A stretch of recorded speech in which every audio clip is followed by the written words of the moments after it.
জামাত ইসলাম Islamic দল নয়। আপনাদেরকে বারবার বলেছি জামাত ইসলাম ইসলামিক দল নয়। আসো প্রমাণ করো আমার সামনে বসে জামাত ইসলাম ইসলামিক দল তারা আল্লাহ রাসূল সাল্লাল্লাহু আলাইহি ওয়াসাল্লামের আদর্শ বাস্তবায়নের জন্য চেষ্টা করছে, কাজ করছে। দেখি কে আছে। 1 মিনিট আমার সামনে বসো, 1 মিনিট দেখি এটা কি ইসলামের কোন নীতি আল্লাহ রসুলের আদর্শ? বেগানা নারীদের সাথে বৈঠক করা, সংবাদ সম্মেলন করা, এটা কি কোনো আদর্শ রাসূল সাল্লাল্লাহু আলাইহি ওয়াসাল্লামের? কার আদর্শ বাস্তবায়ন করার জন্য চেষ্টা করছো তুমি? ক্ষমতায় যেতে হবে? কে বলেছে তোমাকে ক্ষমতায় যেতে? কে বলেছে তোমাকে রাষ্ট্রীয় ক্ষমতা নিয়ে যেতে, ইসলাম নিয়ে যেতে? তুমি নিজের ভিতরে নিজে এখন ইসলাম প্রতিষ্ঠা করতে পারলে না, তুমি রাষ্ট্রে নিয়ে যাবো মানে?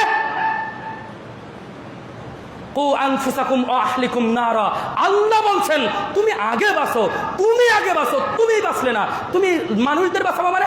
তুমি নিজে বাঁচো আগে। ইসলামিক দল না, ইসলামিক দল ওরা এটাও বলে আমরা রাসূল সাল্লাল্লাহু আলাইহি ওয়াসাল্লামের আদর্শ বাস্তবায়ন করতে চাই, এটাও তারা বলে।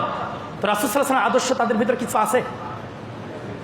ওদের নিজেদের দিকে তাকিয়ে দেখেন, ওদের বডির দিকে তাকান তো আছে কি? ভিতরের গুলো বাদ দিলাম, বাইরের গুলো দেখেন তো আছে কি? বাইরে যদি এই থাকে ভিতর কি আছে?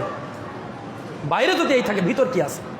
প্রিয় হাজিরিন, ওরা বলে যে আমরা গণতন্ত্রের মাধ্যমে ইসলাম কায়েম করতে চাই। সর্বপ্রথমেই তারা ঈমান হারিয়েছে, গণতন্ত্রের মাধ্যমে ইসলাম প্রতিষ্ঠা করতে চাই। আমরা সবাই জানি গণতন্ত্রের মধ্যে 2টি কুফর আছে। কয়টি কুফর আছে? 2টি।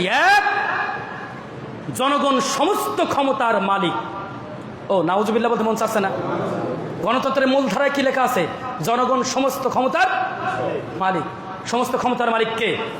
কুলিল্লাহুম্মা মালিকাল মুলক, সূরা ইমরান 26 নম্বর আয়াত। সমস্ত ক্ষমতার মালিক কে? তাবারাকাল্লাযী বিয়াদিহিল মুলক ওয়া হুয়া আলা কুল্লি শাইইন কাদির। বরকতময় তিনি, যার হাতে সকল ক্ষমতা। সুবহানাল্লাহ। সমস্ত ক্ষমতা কার হাতে? আল্লাহর হাতে। আর ওখানে কি বলা হচ্ছে? জনগণ। আমাদের শুনতে শুনতে মুখস্থ হয়ে গেছে এটা, তাই না? আচ্ছা, এবার আসেন দ্বিতীয় নম্বরে। দ্বিতীয় নম্বর কি আমরা অনেকেই জানেন, সেটা হচ্ছে এই আইন প্রণয়নের ক্ষেত্রে। আচ্ছা বলুন তো দেখি যে আইন বিধান রচনার চূড়ান্ত ক্ষমতা কার? সবাই কথা বল। আল্লাহর। কিন্তু গণতন্ত্রের আইন বিধান রচনার চূড়ান্ত ক্ষমতা পার্লামেন্ট সদস্যের। যেদিকে বেশিরভাগ যাবে, আপনারা দেখেছেন না, হা জয়যুক্ত হয়েছে, হা জয়যুক্ত হয়েছে, হা জয়যুক্ত হয়েছে, দেখেছেন না? ওইখানে ওরা গণতন্ত্রে সংসদ সদস্যের বেশিরভাগ মানুষকে কোরআন সুন্নাহর উপরে স্থান দেওয়া হয়েছে। কোরআনের আইন যদি আসে, ধরেন একটা সিম্পল বিষয়, মদ কি হারাম। এখন মদ হারাম বলছে ধরেন 100 জন, আর 101 জন বলেছে না মদের এটা থাকবে, মদের এটা থাকবে। 101 জন মানুষ বলেছে। তাহলে ওখানে কি হবে? এই কোরআনের আইনের উপরে ওদের ওই আইনটাই প্রাধান্য পাবে। এটা কুফরি নাই? স্পষ্ট ঈমান হারা কুফরি কাজ। এটা আজকে আমাদের দেশে চলছে, এবং এটার মাধ্যমেই, এই গণতন্ত্রের মাধ্যমেই আজকের ইসলামিক দলেরা ক্ষমতায় যেতে যাচ্ছে। বলেন আপনি, বললে পার বলবে এটা আমাদের রাষ্ট্রে ইসলাম কায়েমের কৌশল। ওটা কি কৌশল?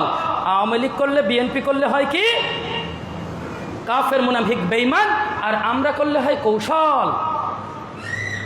এবার আসেন 2। 1 নম্বর কি বললাম? যে ওরা আল্লাহ রাসূল সাল্লাল্লাহু আলাইহি ওয়াসাল্লামের আদর্শ অনুযায়ী তারা দেশ পরিচালনা করার জন্য তারা মাঠে ময়দানে কাজ করছে, তারা নিজেরা মুখে বলছে, অথচ কাজে করবে কি? বেগানা নারীদের সাথে পাশাপাশি বসে সংবাদ সম্মেলন করছে। ও আপনারা দেখছেন কিনা?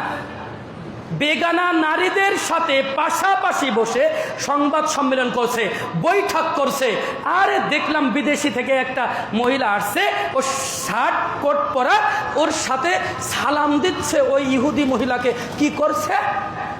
ইসলামিক দলের প্রধান, আপনার ইসলামিক দলের প্রধান সালাম দিচ্ছে, আসসালামু আলাইকুম, হাসি দিয়ে কি সুন্দর করে কথা বলছে। আপনার ইসলামিক দল, আপনার ইসলামিক দলের নেতা।